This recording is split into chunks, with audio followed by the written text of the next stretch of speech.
बच्चों नमस्कार। ये कक्षा 12 भौतिक विज्ञान का पेपर है और ये एक बच्चे ने कॉपी लिखी हुई है। तो ये आज देखेंगे कैसे इसने कॉपी लिखी है और किस हिसाब से इसको नंबर मिलने चाहिए। तो सबसे पहले तो यहाँ पर जो इंस्ट्रक्शन है वो देख लीजिए। सभी प्रश्न हल करने हैं और सेकंड नंबर में आवश्यक निर्देश ये है कि सबसे पहले सभी प्रश्न हल करना अनिवार्य है। इस प्रश्न में 5 खंड हैं, खंड आ, खंड बा, खंड सा, खंड दा और खंड आ। खंड आ में विकल्पी प्रश्न है जो प्रत्येक 1 नंबर का है। खंड बा में अति लघुत्तरी क्वेश्चन है जो भी प्रत्येक 1 अंक का है।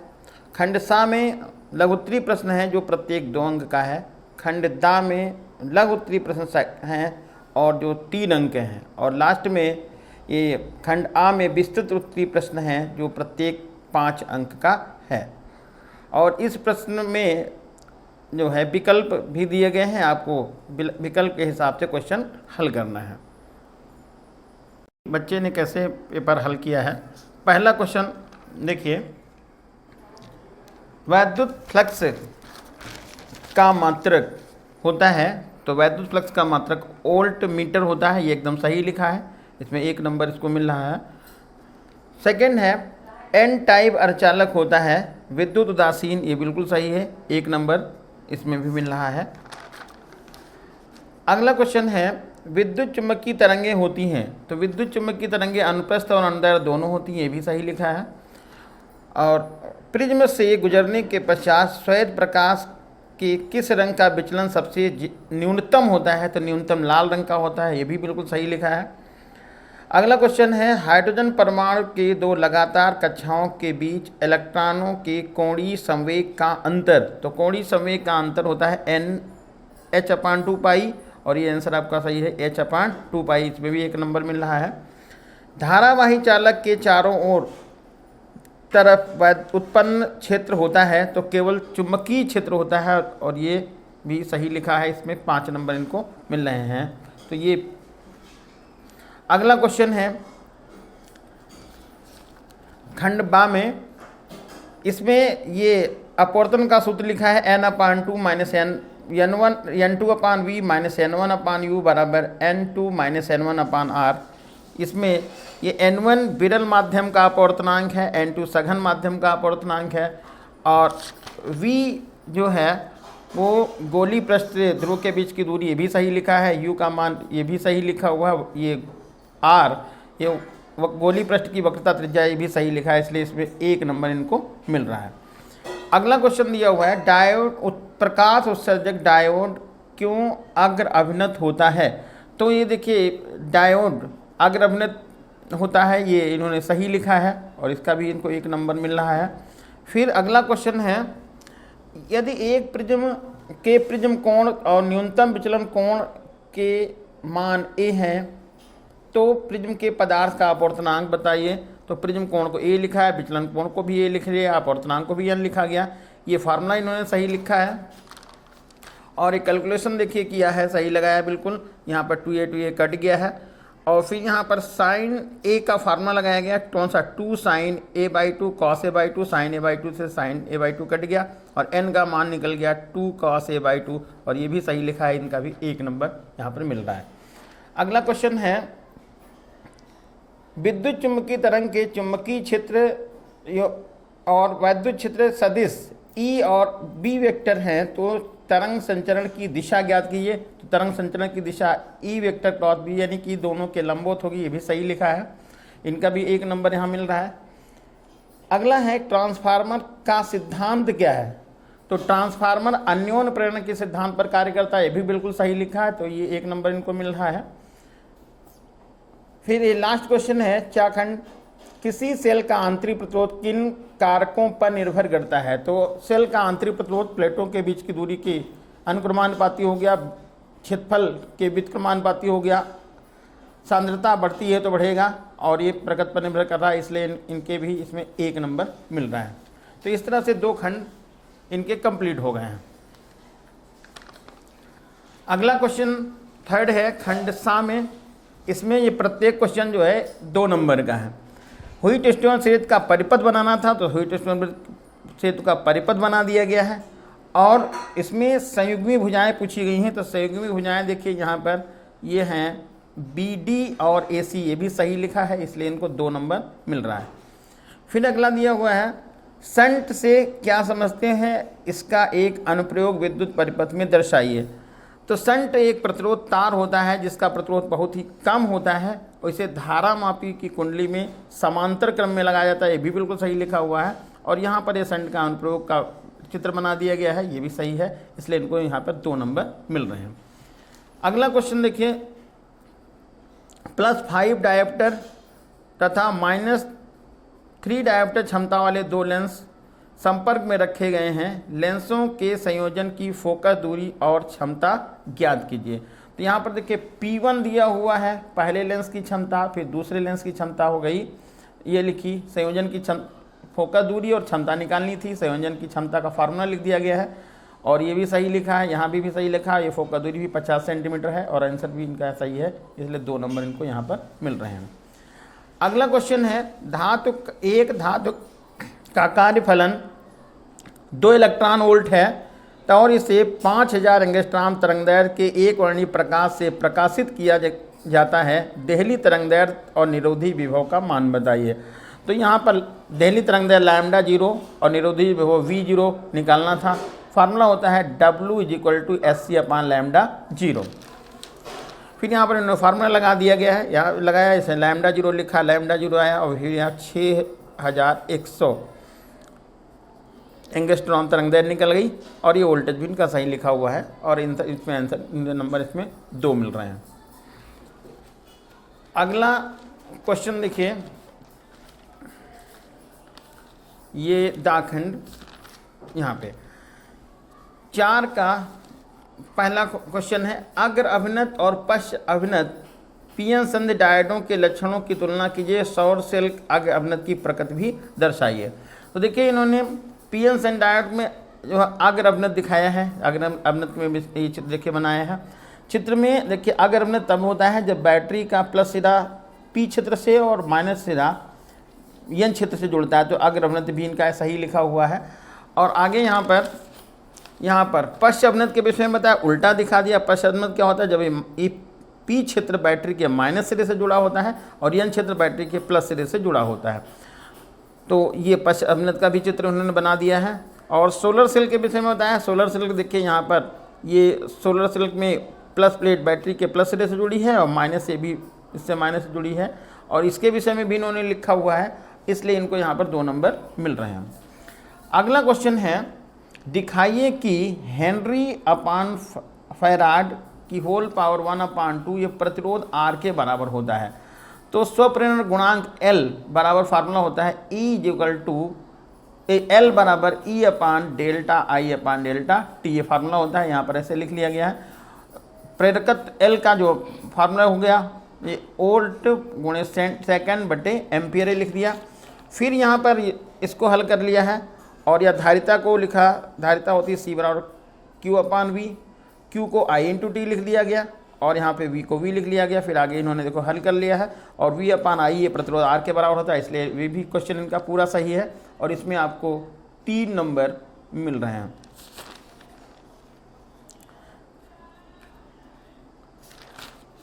और ये 4 का गा खंड में देखें, ये परिपथ एक बना हुआ है जिसमें प्रत्येक प्रतिरोध में धारा का मान निकालना है।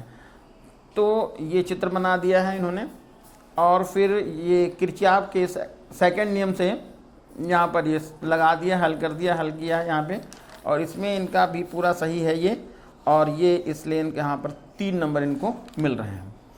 अगला क्वेश्चन है 4 का घाखंड। देखो इन्होंने बहुत अच्छा लिखा है, एकदम जो भी क्वेश्चन इनको पता है वो बिल्कुल सीरियल वाइज अच्छे से एकदम लिखे हुए हैं। ये है अपमिश्रित चालक क्या होते हैं। तो अपमिश्रित चालक वो होते हैं जिसमें शुद्ध अर्धचालक के अंदर जो अशुद्धि को मिलाया जाता है। यहाँ पर देखिए अपद्रव्य इम्प्योरिटी इन्होंने लिख रखी है और इससे इनकी चालकता क्या होती है, बढ़ जाती है। इसे हम क्या कहते हैं, अपमिश्रण कहते हैं। और यहाँ पर आगे क्वेश्चन पूछा गया है, अर्धचालक की चालकता अपमिश्रण पर तथा ताप पर इसका क्या प्रभाव पड़ेगा। तो अपमिश्रण पर इनकी चालकता बढ़ती है। जैसे जर्मेनियम क्या इन्होंने बहुत अच्छा लिखा है, 10⁻10 जर्मेनियम के परमाणुओं में एक अपद्रव परमाणु बनाने से इसकी चालकता लगभग 16 गुना बढ़ जाती है, ये बिल्कुल सही लिखा है। और ताप बढ़ाने पर अर्धचालक की चालकता बढ़ जाती है, ये भी सही लिखा हुआ है। इसलिए यहाँ पर इनको 3 नंबर ये मिल रहे हैं। अगला क्वेश्चन 4 ये है, 4 का लास्ट खंड अंगा। प्रोटॉन का द्रव इसमें दिया हुआ है। प्रोटॉन प्री अल्फा कण ये है समान विभवांतर से त्वरित किए गए हैं। प्रोटॉन प्री अल्फा कण ये संबंधित द्विध्रुवीय तरंगदैर्घ्य का अनुपात निकालना है। तो प्रोटॉन का द्रव्यमान इन्होंने मान लिया है m, और अल्फा का कण का द्रव्यमान ये 4m हो गया, क्योंकि अल्फा कण का द्रव्यमान प्रोटॉन के द्रव्यमान का 4 गुना होता है, सही लिखा है। प्रोटॉन का द्रव्यमान E लिख लिया गया, अल्फा कण का द्रव्यमान आवेश जो लिखा है वो 2e लिख दिया है। फिर जब दोनों को समान विभवांतर से त्वरित किया गया है तो दोनों की गति ऊर्जा का फार्मूला देखिए, प्रोटॉन का लिख लिया है और अल्फा कण की गति ऊर्जा का इन्होंने फार्मूला लिख लिया। ये द्विध्रुवीय तरंगदैर्घ्य का फार्मूला इन्होंने बिल्कुल सही लिखा है। आगे इन्होंने मान डाल दिया है और हल करके यहाँ पर देखिए ये गति ऊर्जा लिख रखी है और ये प्रोटॉन और अल्फा कण के द्रव्यमान बारी बारी से लिख दिया और हल करके यहाँ पर आंसर बताया, एकदम सही है। और ये इनको 3 नंबर यहाँ से मिल रहे हैं।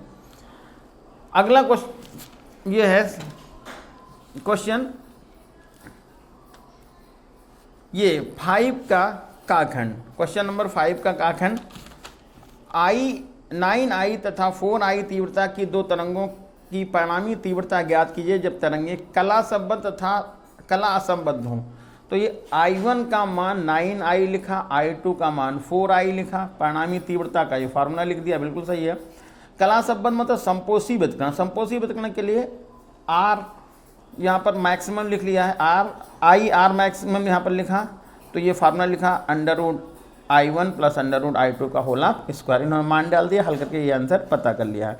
विनाशी व्यतिकरण में लिखे, यहाँ पर डिफरेंस हो जाएगा, यहाँ पर लिखा और ये इन्होंने सही लगाया, ये भी इनका सही है और ये 3 नंबर इनको मिल रहे हैं। ये अगला क्वेश्चन है 5 का खा खंड। 5 का खा खंड में देखिए यहाँ पर हाइड्रोजन स्पेक्ट्रम में श्रेणियों को दर्शाना था और ये देखिए इसमें बामा श्रेणी में H अल्फा और H बीटा और श्रेणी सीमा की तरंगदैर्घ्य निकालनी थी। तो इन्होंने देखिए बहुत अच्छा बना दिया है डायग्राम, देखिए ये चित्र बना हुआ है इनका। और इन्होंने लाइमन श्रेणी के लिए लिखा, फिर ये बामर पास्टन ब्रैकेट फोन पर अलग अलग श्रेणियों के लिए लिखा। बामर श्रेणी के लिए स्पेशल पूछा गया था तो बामर श्रेणी का इन्होंने फार्मूला लिख दिया गया है। और फिर यहाँ पर H अल्फा के लिए n की वैल्यू यहाँ से देखिए 3 लिखी है, इन्होंने 3 डाल के इन्होंने हल कर लिया है। और r का मान यहाँ पीछे देखो लिखा हुआ, जितने भी नियतांक प्रयोग हो रहे हैं वो सब यहाँ पर r का मान देखिए 1.097 × 10⁻7 लिखा हुआ है। तो इन्होंने ये मान यहाँ पर देखिए r का यहाँ पर डाल दिया है ये वाला, और हल करके ये आंसर पता कर लिया। तो ये है 6563 एंगस्ट्रॉम। जैसा कि आपको पहले से पता होगा कि बामा श्रेणी की सबसे जो लास्ट बड़ी तरंगदैर्घ्य होती है उसका तरंगदैर्घ्य होता है 6563 एंगस्ट्रॉम। और फिर उन्होंने H बीटा की बात की है तो H बीटा में देखिए n की जगह पे यहाँ पर ये n का मान आपको जब 4 लिख देंगे तो यहाँ पर बीटा के लिए लिखा जाएगा और ये इन्होंने हल कर लिया, r का मान फिर डाल दिया और ये आपका एंगल पता चल गया। फिर बामा श्रेणी की सबसे छोटी तरंगदैर्घ्य के लिए यहाँ पर n की वैल्यू कितने लिखें, इन्फिनिटी लिखेंगे और ये हल कर ले जाएंगे तो यहाँ पर ये 3646 आ रहा। अब सीमा रेखा की तरंगदैर्घ्य यहाँ पर पूछी है, तो सीमा रेखा की तरंगदैर्घ्य निकालने के लिए क्या करेंगे कि यहाँ पर देखिए ये सबसे कम वाली है और सबसे ज़्यादा वाली तरंगदैर्घ्य इन्होंने कहाँ से लिखी, ये वाली हो गई। तो इन्होंने लिख दिया है 3646 से 6563 एंगस्ट्रॉम। ये भी इनका सवाल एकदम सही है और इसमें इनको 3 नंबर मिल रहे हैं। अगला क्वेश्चन था प्लेटों के बीच आंशिक रूप से परावैद्युत पदार्थ द्वारा भरे समांतर प्लेट संधारित्र के लिए विभवांतर तथा धारिता की गणना कीजिए। तो ये देखिए इन्होंने चित्र बनाया, बहुत अच्छा बना दिया है, फिर इसके विषय में लिख दिया है, यहाँ भी सही लिखा, यहाँ भी सही लिखा है, ये भी सही लिखा। फिर ये विभवांतर यहाँ भी ये देखिए दोनों को ऐड करके लिख दिया है, यहाँ भी आ गया। तो ये एक आंसर यहाँ पर इनको मिल गया है, नहीं विभवांतर का ये आपको यहाँ से पता चल गया। ये विभवांतर इन्होंने लिखा है ये v = Q/ε0 A d - t + t/k सही है। फिर धारिता निकालनी थी तो धारिता के लिए फार्मूला होता है C = Q/V, इसमें मान डाल दिया हल करके, ये आपका ये फार्मूला निकल गया है। तो इस तरह हाँ, ये अगला क्वेश्चन है 5 का घा खंड। अब ये थोड़ा सा तरीका अच्छा नहीं है, ये चित्र जो है इधर पेज पे बनाते तो इसका प्रभाव दूसरा रहता, यहाँ पे चित्र बनाते फिर लिखते, लेकिन उन्होंने यहाँ पर चित्र बना दिया है, तो ये थोड़ा सा अच्छा तरीका नहीं, इसको जो है ध्यान रखें। और ये सवाल देखिए, यहाँ पर 400 ओम लिखा हुआ है, ये वोल्टेज दिया हुआ है 180 और 180 वोल्ट ये दिया हुआ है, और ये क्वेश्चन लिख रखी है। अब यहाँ पर ये मान इन्होंने बारी बारी से डाल दी, ये जनरल समीकरण लिख दिया गया है, ये इसे कंपेरिजन कर दिया VRMS। यहाँ पर देख लिखा प्रतिरोध पर विभव, प्रतिरोध पर विभव निकालना था, तो परिणामी विभव पहले पता करना पड़ेगा। तो परिणामी विभव का ये फार्मूला होता है, ये सामने लिखा हुआ है, ये भी सही लिखा है। और इन्होंने परिणामी विभव की वैल्यू पता कर ली, ये परिणामी विभव ये जो लिखा है ये VRMS, ये क्या है, परिणामी विभव है, इसमें मान डाल दिए तो प्रतिरोध का विभव पता चल गया। यहाँ तक भी सही लगाए हैं। तो फिर यहाँ पर विभवांतर का फार्मूला होता है V बराबर I इंटू R। तो यहाँ पर ये विभवांतर, ये कैंसर तो मिल गया। अब परिपथ में धारा पूछी है, तो परिपथ में जो धारा होगी वो प्रतिरोध में जाने वाली धारा के बराबर ही होगी। तो यहाँ पर लिख दिया इन्होंने परिपथ में धारा बराबर प्रतिरोध में धारा, ये बिल्कुल सही लिखा, यहाँ पर हल कर लिया, ये आंसर इनका मिल गया है। फिर इसमें कहा है प्रेरकत्व व संधारित्र के विभवांतर के बीच कलांतर कितना है। तो कलांतर का फार्मूला tan फाई बराबर VL डिफरेंस VC अपान VR, ये भी सही लिखा है। 180 डिफरेंस 180 लिख दिया, अपान इतना लिखा है, हल कर लिया है, ये भी इनका सही लिखा हुआ है। tan फाई यहाँ पर बराबर 0 लिखा, तो tan फाई बराबर tan 0, ये भी सही लिखा है। तो 0 बराबर फाई बराबर कितना होगा 0, यानी कलांतर कितना हो जाएगा 0, ये भी इनका सही लिखा हुआ है। और इसमें जो है ये भी इनका सही, यानी 3 नंबर इनको मिल रहे हैं। अगला क्वेश्चन क्या है, भंवर धाराएं क्या हैं, इनके 2 अनुप्रयोग लिखिए।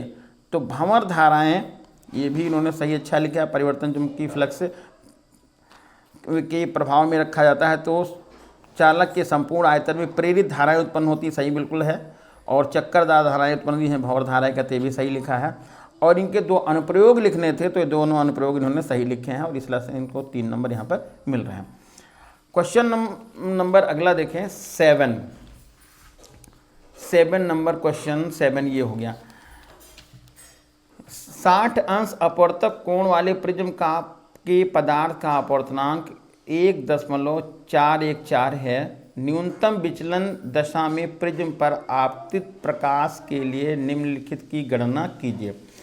न्यूनतम विचलन कोण निकालना है, आपतन कोण निकालना है, अपवर्तन कोण निकालना है और निर्गमन कोण निकालना है। तो देखिए ये A का मान दिया था और ये इन्होंने N की वैल्यू लिखी, और फिर यहाँ पर N का मान इन्होंने सही लिखा, बहुत बढ़िया। ये चाहे इसको लिखें चाहे इसको ऐसे कर लिया, ये फार्मूला लिख दिया गया। फार्मूला लिखने के बाद ये यहाँ पर सब मान डाल दिए, N का मान भी डाला है, A का भी मान डाल के हल कर लिया गया। ऐसे यहाँ तक आगे सही लगाया इन्होंने, और फिर ये सही है यहाँ तक। और ये अल्पतम विचलन 30 अंश निकल गया, ये अल्पतम विचलन 30 अंश मालूम हो गया। फिर यहाँ पर इन्होंने कहा है आपतन कोण, तो आपतन कोण I बराबर A प्लस डेल एम अपान 2, यहाँ से देखें चाहे समझ सकते हैं A प्लस डेल एम अपान 2, क्योंकि ये फार्मूला स्नेल के नियम से ही लिखा गया है। N बराबर sine I upon sine R होता है, तो I की जगह पे ये लिखा गया है, तो यहाँ पर I की जगह पे इन्होंने लिख दिया, हल करके 45 अंश लिख दिया। अपवर्तन कोण को यहाँ पर देखिए लिखा गया है, यहाँ पर ये A/2, तो R को किसके बराबर लिखा गया है A/2 के, तो इसको हल कर दिया तो 30 अंश हो गया। अब निर्गमन कोण देखिए यहाँ पर इन्होंने लिख दिया है, तो आपतन कोण के बराबर, ये भी सही लिखा है। तो इसमें भी इनको ये 5 नंबर मिल रहे हैं। अगला क्वेश्चन है 8। ये क्वेश्चन था एक आवेशित गतिशील कण के पथ की प्रकृति को लिखिए, यानी कि पथ कैसा होगा वो निकालना था। ये बहुत छोटा सा क्वेश्चन है, बहुत अच्छा क्वेश्चन है। यहाँ पर देखिए वैद्युत क्षेत्र के अनुदिश जब गति करेंगे, तो वैद्युत क्षेत्र के अनुदिश गति करेंगे तो यहाँ पर वो उसी सीधी रेखा में चला जाएगा, बिल्कुल सही लिखा है। वैद्युत क्षेत्र के लंबवत करेंगे गति करेगा, तो जब कोई आवेशित कण वैद्युत क्षेत्र के लंबवत गति करता है तो उसका पथ परवलयाकार होता है, ये भी सही लिखा हुआ है। चुंबकीय क्षेत्र के लंबवत जब गति करेगा, तो चुंबकीय क्षेत्र के जब लंबवत गति करेगा तो उसका पथ वृत्ताकार होगा, ये भी बिल्कुल सही लिखा हुआ है। ये वैसे ही अंडरलाइन कर देते तो और अच्छा था, किससे जो है इनको कॉपी पे प्रभाव दूसरा जाता। यहाँ पर अंडरलाइन कर दे वृत्ताकार ये था। फिर देखिए चुंबकीय क्षेत्र के अनुदिश, तो चुंबकीय क्षेत्र के अनुदिश, तो चुंबकीय क्षेत्र के अनुदिश सीधी रेखा में जाएगा, ये भी बिल्कुल सही है। तो यहाँ पर ये अंडरलाइन करें तो बहुत अच्छा रहेगा।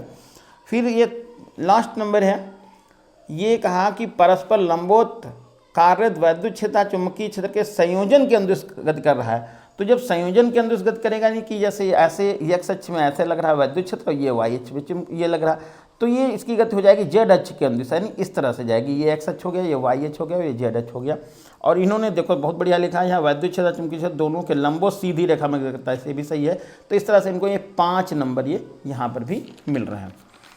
अगला क्वेश्चन 9 नंबर क्या है? 9 नंबर है, अनंत लंबाई के धारावाही चालक सीधे तारों में लगने वाला बल का सूत्र स्थापित कीजिए और स्पष्ट कीजिए कि कब और क्यों धारावाही चालकों के बीच लगने वाला बल अपकर्षण ही मतलब आकर्षण होता है और प्रतिकर्षक यानी प्रतिकर्षण होता है। तो इन्होंने 2 तार दिए, ऐसे दिखाया, दोनों तार में धारा I1 I2 दिखा दी, इसमें देखिए ये दिखाया है। तो ये पहले तार के कारण इन्होंने चुंबकीय क्षेत्र B1 बराबर ये μ0/2 पाई I1/r, ये भी सही लिखा हुआ है। फिर इसके आधार पर यहाँ पर बल निकाल लिया दूसरे तार पर, ये आपका फार्मूला बनता है F बराबर IBL साइन थीटा। तो यहाँ पर ये लिख लिया गया, तो इन्होंने ऐसा सही लगाया। तो ये देखिए लगने वाला बल भी इन्होंने सही लिखा है। आकर्षण बल के में इन्होंने दाएं हाथ के हथेली का नियम, फ्लेमिंग के बाएं हाथ का नियम, ये भी बताया सही है। तो ये बताया आकर्षण है कि इन्होंने कहा धारा एक ही दिशा में होगी तो आकर्षण बल लगेगा, वो भी बिल्कुल सही है। फिर यहाँ पर देखिए प्रतिकर्षण बल के विषय में बताया है कि जब धाराएं विपरीत दिशा में होती हैं तो उनके बीच में प्रतिकर्षण बल लगता है, ये भी सही लिखा हुआ है।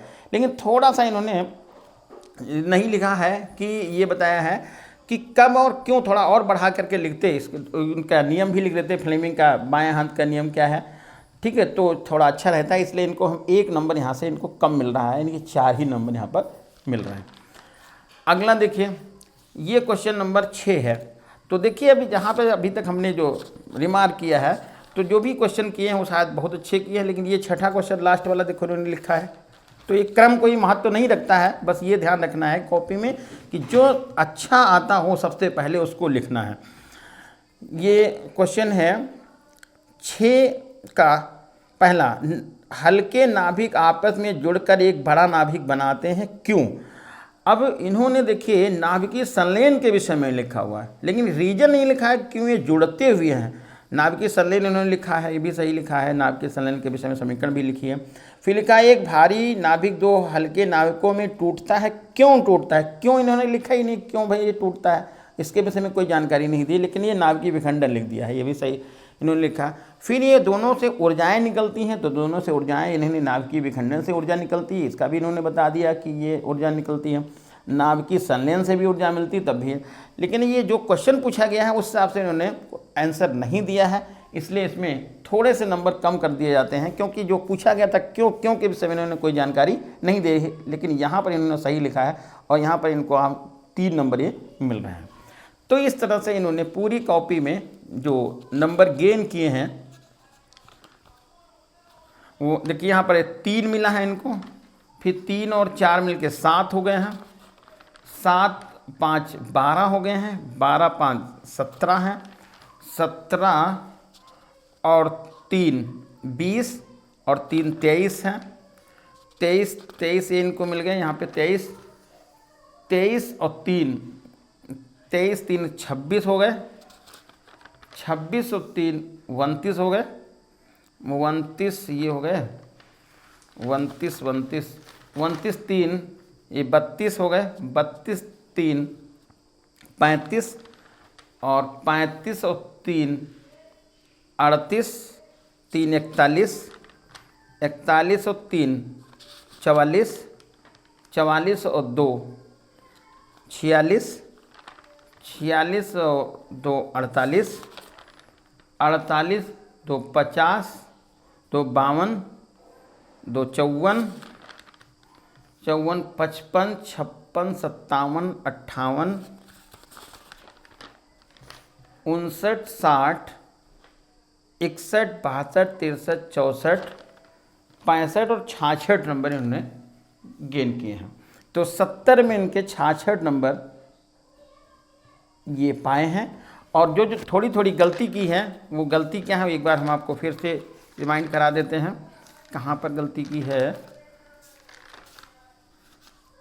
देखिए ये जो क्वेश्चन है चौथा क्वेश्चन इन्होंने ये चौथे के काखंड में इन्होंने ये अग्रभनत और पश्चभनत वाले शब्दों की लक्षणों की तुलना करनी थी, लेकिन ये अग्रभनत और उत्क्रमणत ही लिख दिया है, इसलिए यहाँ पर इनको जो है 1 नंबर कम मिल रहा है। इनकी तुलना करनी थी, क्या लक्षणों की तुलना करनी है, तो लक्षणों की तुलना इन्होंने नहीं की बल्कि अग्रभनत और उत्क्रमणत को बताया है, तो इसलिए यहाँ पर इनको नंबर कम मिला है। और फिर यहाँ पर तो खैर इन्होंने सब सही लिखा है, और देखिए कॉपी भी बहुत अच्छी लिखी है। एक बात का इन्होंने विशेष ध्यान रखा है कि कहीं इसने कटिंग नहीं की है। और फिर लास्ट में वही जो क्वेश्चन है इसमें भी इनको नंबर थोड़ा कम मिल गए हैं, ये जो इन्होंने लिखा है इसमें इनको 2 नंबर कम मिले हैं। तो धन्यवाद। इस तरह से देखिए यदि आप कॉपी में लिखेंगे तो आपको अच्छे नंबर मिलेंगे, और सुझाव के लिए आगे फिर मिलते रहेंगे। धन्यवाद। प्यारे बच्चों,